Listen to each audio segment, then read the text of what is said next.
We noted the Maharal's critique of Rashi's commentary to the words Mipri Ha'adama, that it was an offering that was garua, substandard, in which he asked as to why Cain, knowing full well that there is a possibility that his korban would be rejected, then what was the point of his bringing korban from the very outset? And to this question, as problematic as it might seem, we might be forced to conclude that Cain, knowing full well that he was offering a gift to HaKadosh Baruch Hu that was substandard, nevertheless, in some misguided way, felt that the offering would nevertheless be accepted by God. To appreciate this approach, we may need to refer to the commentary of the Ramban to this pasuk, as noted in footnote 15, keeping in mind that the Ramban was not bound by the Pshuta Shel Mikra and very often introduced material from Kabbalistic sources. In commenting on the two karbanot, one from Cain, the other from Hevel, he writes, Hevinu ha'anashim ha'ele sod gadol miha karbanot v'hamenachot, that both Cain and Hevel were privy to the inner secrets of the function of a korban and a mincha in man's relationship to God, something that went beyond the mere bringing of a gift. V'chein Noach, similarly Noach had access to this knowledge, and for this reason he also offered korbanot.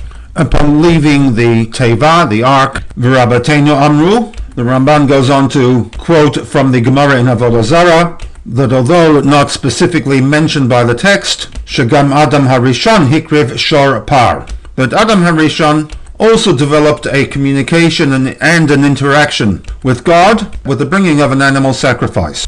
The issue of korban does not sit well with the Jew of today. It seems in the days of the Ramban there were also issues regarding the role of the korban, and for this reason Ramban goes on to write, V'zeh yachsom pi hamavhilim betam har karbanot. This should silence those who rail against the concept of the korban. And v'od ermoz ba ikar gadol, I will eventually make reference to and explain the core principles surrounding the offering of korbanot. B'ratzon HaKadosh Baruch Hu im yirtzeh Hashem, which he does in his commentary to Vayikra 1:9.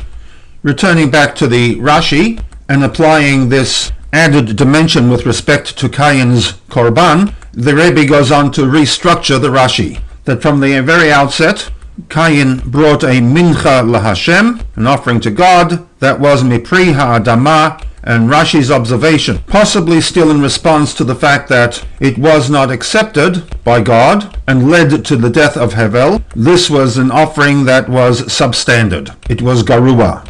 And in explaining the garua component, Rashi offers us two options. Option number one, that it was zera pishtin, an offering of flax, and option two, the garua lay in the fact that he put little thought into the offering.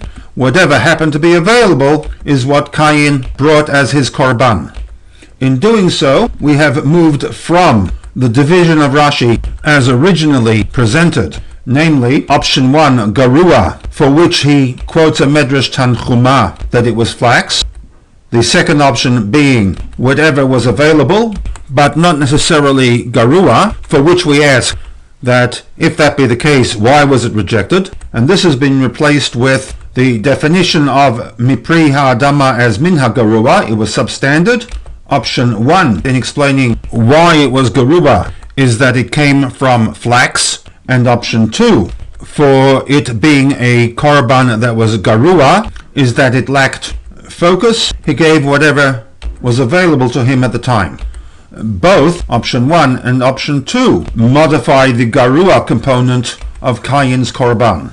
And this will become the focus of the SICHAH in analyzing, firstly, given the fact that Cain was aware of the fact that it was garua, nevertheless brought the korban, and secondly, the merits, or more precisely, the shortcomings of option 1, flax, and option 2, whatever Cain happened to have on hand at the time.